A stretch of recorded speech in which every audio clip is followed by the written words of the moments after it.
In today's video, I'm going to teach you how to change your Jira Epic color.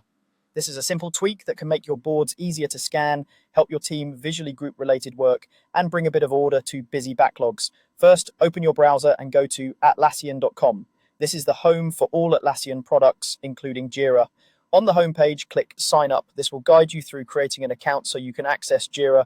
Follow the prompts to complete the process. Once your account is set up, you'll be ready to move into your work. If you're already set up and signed in, you can continue straight to your workspace. Next, go to your preferred project or space. This is where your team's issues, epics, and boards live. It might be a software project, a service project, or any space your organization uses to manage work.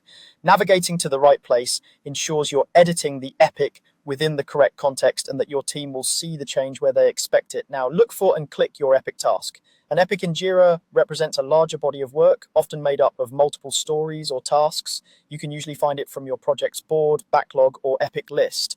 Open the epic details so you can view its information panel. At the top left corner of this epics tab, look for the color block. It's typically a small color swatch or circle that indicates the current color associated with the epic. This color is what appears on boards and timelines, helping everyone recognize the epic at a glance.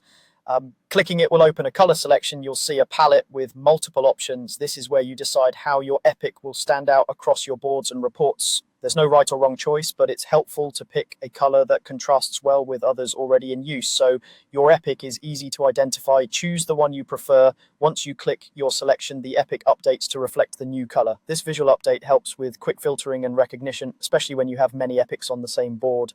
If your team uses a color coding convention like green for growth, blue for infrastructure, or purple for design, match your choice to that system for consistency. And that's it. You've successfully changed your Jira Epic color, making your project a little clearer and more organized at a glance. Thanks for watching. Don't forget to like and subscribe.